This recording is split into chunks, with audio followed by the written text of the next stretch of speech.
Star Wars The Empire Strikes Back. Everything about this movie just makes it the gem of the original trilogy. I just love it. It was probably my favorite movie growing up. It's still one of my favorite movies, but anyway guys, today I'm going to review Star Wars Episode 5, The Empire Strikes Back. This is a part of my series where I review all of the original trilogy in anticipation for Star Wars Episode 7, The Force Awakens. Now, if you missed my last episode, you can go ahead and click on the screen, or you can check the link in the description.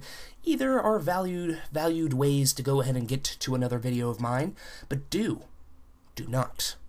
There is no try. Ah, look at that. How legit I am quoting the movie in my review. That just makes this review that much more awesome. But anyway, guys, let's go ahead and get into my review of Star Wars Episode 5, The Empire Strikes Back.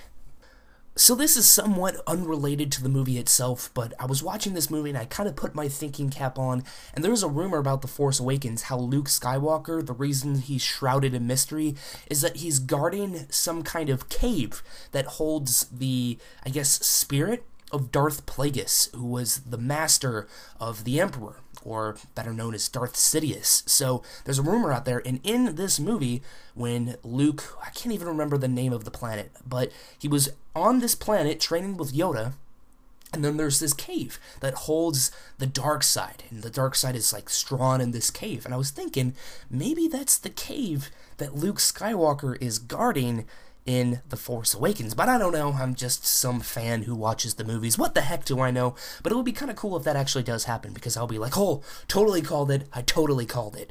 Anyway, let's go ahead and get to my actual review of this movie. Now, typically when people quote the Star Wars trilogy, whenever people talk about it, typically they're talking about this movie. There's just so many great quotes in this movie that when you hear people talk about Star Wars, it's what they talk about. Like the do not quote, there is no try, the Luke, I am your father, all of that cool stuff happened in this movie alone. So it's just really great going back and watching it, because I'm like, wow, this is just the gem of the original trilogy. When people talk about Star Wars, this is the movie they're talking about, man, because it's just so good. Everything about it I love.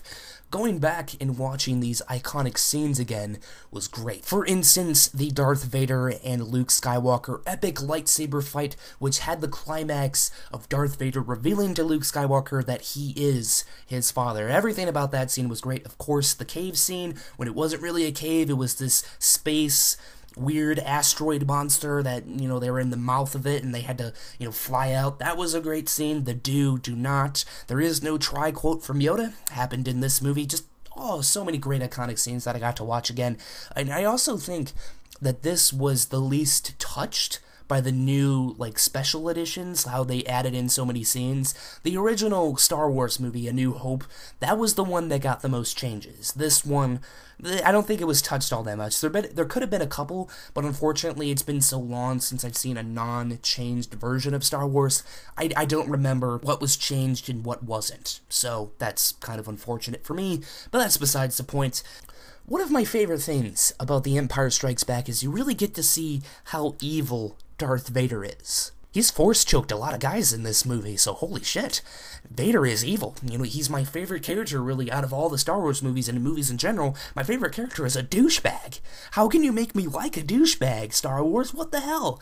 Specifically that scene where they walk into that, like, futuristic, like, dining hall type thing. And they walk in and Vader just stands up. I'm like, yep, that is a villain right there. They really just showed how menacing, you know, Vader is. Not only was just, you know, how they captured the shot and, you know, how they filmed him, but just his actions as well. That, you know, you really saw just how evil Darth Vader was. It was great.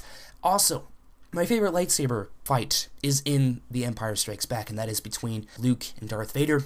It ending with them revealing that Luke is Vader's son, and that was awesome. You know, whenever people quote Star Wars, they're like, Luke, I am your father. That was in this movie, man. It's just, this is the best Star Wars movie out there. And hopefully The Force Awakens is just as good. I mean, if it's better, good for the movie, but this will always be my favorite by far.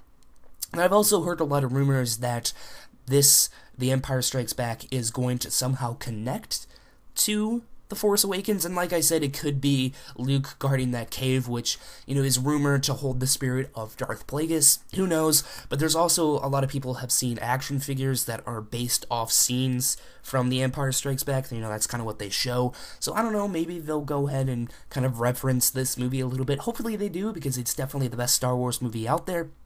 Anyway, guys, that goes ahead and it wraps up my review for The Empire Strikes Back. Again, if you missed The New Hope, go ahead and click the link in the description below, or go to the beginning of the video and just kind of click on that little thumbnail that I put there. Anyway, guys, peace.